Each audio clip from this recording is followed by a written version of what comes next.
अस्सलाम वालेकुम जी। शुएब राजा मेरा नाम है, इस्लामाबाद से मैं बात कर रहा हूँ। आज हम बात करेंगे शाहिद खाकान अब्बासी साहब का, जो उन्होंने रिसेंटली पीएमएलएन की सीनियर वाइस प्रेसिडेंटशिप से इस्तीफ़ा दिया है, उस पर बात होगी।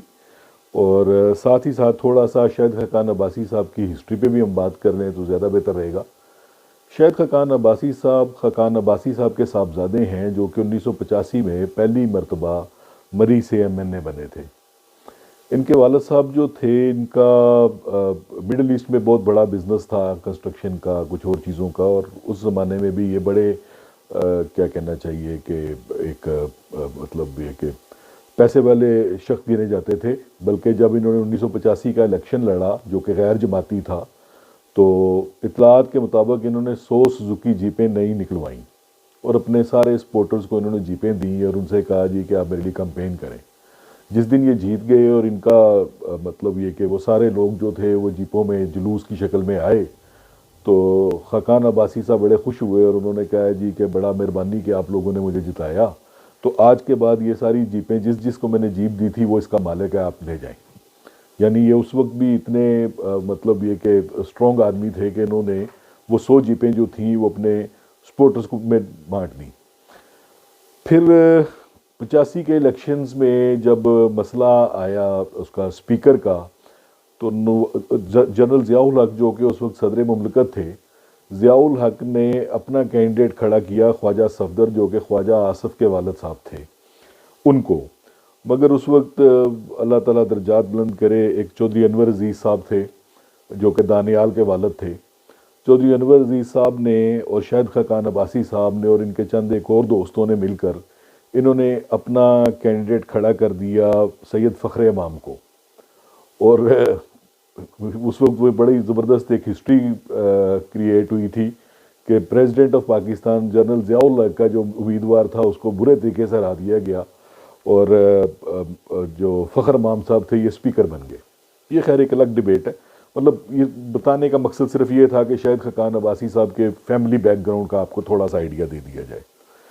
अब्बासी साहब जो हैं ये मतलब ये कि अच्छे मतलब ये कि सियासतदानों में इनके वालिद साहब तो बहुत मतलब ये कि बड़े कमाल के बंदे थे। तो शाहिद खाकान अब्बासी साहब ने बाद में नून लीग को ज्वाइन कर लिया और ये सारी ज़िंदगी ये नून लीग के साथ ही मुंसलिक रहे। हालांकि नून लीग में तो उस वक्त भी वो जो था एक ही पार्टी, मतलब एक ही फैमिली जो है वही पूरी पार्टी को रन कर रही है। एक भाई जो है वो वज़ीर आज़म बनता है तो दूसरा भाई वज़ीर आला बनता है, समदी जो होता है वो वज़ीर ख़जाना बनता है। ये तो ऐसे ही मतलब ये मरूसियत सियासत तो वहाँ पे पहले दिन से चली आ रही थी। तो अब मरियम को जब उन्होंने सीनियर वाइस प्रेसिडेंट बनाया तो इस पे बेसिकली खाकान अब्बासी साहब को कुछ एतराज़ात हुए और उन्होंने फिर इस पे मतलब उन्होंने कहा कि मैं इस मरूसियत की सियासत को अब मैं खैरबाद कहता हूँ। चले देर आए दुरुस्त आए, अच्छी बात है, होना चाहिए। लेकिन जो अगली जो बातें जो सामने आ रही हैं वो बड़ी ज़बरदस्त हो रही हैं। मसलन अभी मुझे जो मेरे पास जो इन्फॉर्मेशन है वो ये है कि खाकान अब्बासी साहब के साथ 5 से 6 सिटिंग एमएनएस जो हैं वो भी उनके साथ हैं और 1-2 सेनेटर्स भी साथ हैं। और उन्होंने हुकूमत से ये मुतालबा किया है कि ईद के फ़ौरन बाद आप जनरल इलेक्शंस अनाउंस करें और जो आइन के मुताबिक आप चलें। आप मतलब ये कि बार बार अगर आप आइन को ऐसे तोड़ोगे तो मैं इसमें आपका साथ नहीं दूंगा। ये बड़ी अच्छी बात है और पाकिस्तान की शुक्र है कि पाकिस्तान की तारीख़ में किसी को इस चीज़ का भी एहसास हुआ कि ऐसे नहीं होना चाहिए था। तो अब देखते हैं आगे ऊँट किस करवट बैठता है, क्योंकि उन्होंने तो आज जो है मतलब ये कि जो उनके जो नून लीग के जो हैं उनके क्या कहते हैं उसको, अपना ज़ुबैर उमर साहब, असद उमर के भाई, जो कि नवाज शरीफ के स्पोक्स पर्सन गिने जाते हैं, उन्होंने भी उनके इस्तीफ़े की तस्दीक कर दी है ट्विटर पे। तो ये सारी सूरत हाल बन रही है। और इसके साथ साथ जो पेशावर में जो बम धमाका हुआ उस पर भी बेशुमार क्वेश्चंस खड़े हो रहे हैं और बहुत कुछ खड़ा हो रहा है। मतलब एक खुदकश धमाका इतना मवाद कैसे अंदर ले गया, इसमें औरिया मकबूल जान साहब ने बड़ी खूबसूरत बात की है कि एक बंदा मतलब उसने कोई जैकेट ही पहनी होगी ना, जैकेट पे कितना मवाद ले जाएगा, ज़्यादा से ज़्यादा 25 नहीं तो 30 किलो ले जाएगा, मगर उससे एक पूरी कंक्रीट की छत उड़ जाना और इतना खौफनाक धमाका, दैट मीन्स कि वहाँ पे इसके अलावा भी कुछ और भी था। ये सारी चीज़ें जो हैं ये बड़ी गौरतलब हैं। और اس میں سب سے جو امپورٹنٹ بات ہے، جیسے ہی دھماکہ ہوتا ہے، بجائے اس کے کہ وہ مطلب جو جو شہید ہوئے ہیں ان شہداء کی تدفین اور جو زخمی ہوئے ہیں ان کے علاج معالجے پہ کچھ کام کیا جاتا، اسی وقت گورنر صاحب سٹیٹمنٹ دے دیتے ہیں کہ ان حالات میں ہم جناب الیکشن نہیں کروا سکتے، بلکہ آج ان کا ایک لیٹر بھی سامنے آ گیا جو کہ انہوں نے الیکشن کمشنر کو ایڈریس کرتے ہوئے انہوں نے کہا جی ان حالات میں الیکشن نہیں کروا سکتے۔ تو سوال اٹھ پڑتا ہے کہ کیا یہ مطلب دھماکہ اس لیے کیا گیا کہ الیکشنز کو ملتوی کیا جائے؟ اور اگر یہ اس لیے کیا گیا تو یہ تو بڑی خوفناک بات ہے کہ آپ نے 103 یا 4 گھروں کے چراغ گل کر دیے، ان کے گھروں میں صف ماتم بچ گئی، ان کے پاس مطلب ان غریبوں کا کیا بنے گا؟ تو یہ بڑی غور طلب بات ہے اور بڑی مطلب یہ کہ سیریس بات ہے، اور اس کا سیریس ایکشن ہونا چاہیے، اس پہ پراپر انویسٹیگیشن ہونی چاہیے۔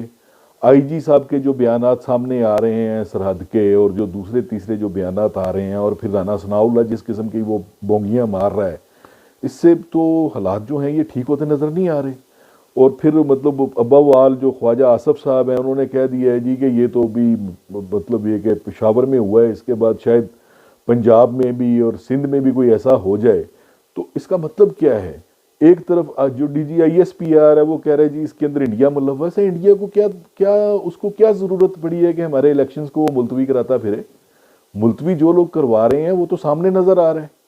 مریم نواز شریف جو ہے وہ 10 دن میں 20 ٹی وی چینلز پہ اور کروڑوں روپے کے اشتہارات دینے کے بعد اس کو 5 سے 6 ہزار بندہ ریسیو کرنے آتا ہے ایئرپورٹ پہ، کلی تو ان کی کھل گئی ہے وہاں پہ کہ آپ کے ساتھ بندہ ہی کوئی نہیں ہے، الیکشن آپ کہاں سے لڑو گے؟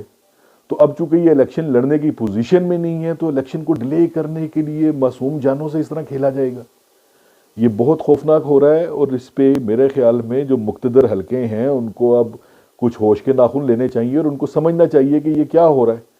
اور اس پہ میرا جو جہاں تک میرے انالیسس کی بات ہے تو میں تو ایک ہی چیز سمجھ رہا ہوں، اور وہ یہ ہے کہ فوری طور پر فری اینڈ فیئر الیکشن کروائے جائیں، جس کی بھی حکومت آئے وہ آگے سے اپنی حکومت کو سنبھالے، وہ اس ملک کو ایک نئی ڈگر پہ لے کر چلے، اور یہ جو ادارے جو ہر ادارہ جو ہے وہ انکروچمنٹ کر رہا ہے، کوئی ادارہ بھی اپنی حدود میں نہیں ہے، تو خدا کا واسطہ اس مرتبہ یہ ادارے جو ہیں یہ اپنی اپنی حدود میں آئیں اور اپنے کام کو سیریس ہو کر اپنے ملک کے ساتھ یہ چلیں۔ یہ اس طرح جو ہے یہ ٹھیک نہیں ہو رہا، اور اس سے ملک کو بہت زیادہ نقصان ہو جائے گا جس کے متحمل ہم نہیں ہو سکتے۔ یہ جو چیزیں ہیں یہ بڑی غور طلب ہیں، اور اس پہ فوری طور پہ کچھ نہ کچھ ہونا چاہیے۔ اب یہ جو آرمی چیف صاحب جو ہیں مطلب یہ کہ بظاہر تو وہ کہتے ہیں جی میں نیوٹرل ہوں، اگر وہ واقعی نیوٹرل ہیں تو اس چیز کے اوپر ایکشن لیں، اور جو چیف جسٹس صاحب جو بیٹھے ہوئے ہیں ان کو بھی چاہیے کہ وہ پارٹی مطلب کسی پارٹی کا ساتھ نہ دیں، اب وہ کھل کر جو حقائق ہیں ان کے اوپر بات کریں۔ اب اس میں بہت ساری باتیں ہیں جو میں بات کرنا نہیں چاہوں گا، ادروائز ہمارے پاس ساری انفارمیشن ہے کہ جب یہ chief justice Lahore high court تھے تو ان کے پاس کون آتا تھا اور کیا کیا ہوتا رہا ہے۔ یہ چیزیں جو ہیں نا اب ان کو ختم ہونا چاہیے۔ اب جو جوڈیشری جو ہے خدا کا واسطہ ہے 58 سے لے کر آج تک ہم نظریہ ضرورت پہ چلتے آ رہے ہیں، بہت ہو گیا، بہت ہو گیا۔ اس مرتبہ جوڈیشری جو ہے یہ آئین اور قانون کے مطابق چلے، کوئی ایک مرتبہ تو موقع دیں کہ ہم یہ کہہ سکیں کہ ہماری جوڈیشری جو ہے یہ بھی ایک بہترین جوڈیشری ہے جو کہ واقعی عوام کے بارے میں سوچتی ہے۔ انفارچونیٹلی یہاں پہ ہوتا کیا ہے، ایک بندہ جیل میں مر جاتا ہے اور سپریم کورٹ 2 سال کے بعد اس کو وہ بری کر دیتی ہے۔ مطلب اس قسم کے کام اس ملک میں ہوتے آ رہے ہیں، بہت ہو گیا، اب اس ملک کو چلنے دیں۔ آج انڈیا کیا، آج افغانستان ہمارا مذاق اڑا رہا ہے، جس کی مطلب اب یہ طالبان کون ہے، طالبان کو بنانے والے کون تھے؟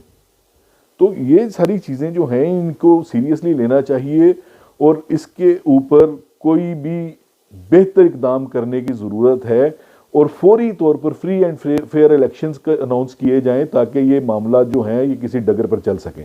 تھینک یو ویری مچ جی، انشاءاللہ دوبارہ آپ سے ملاقات ہوگی۔ اللہ حافظ۔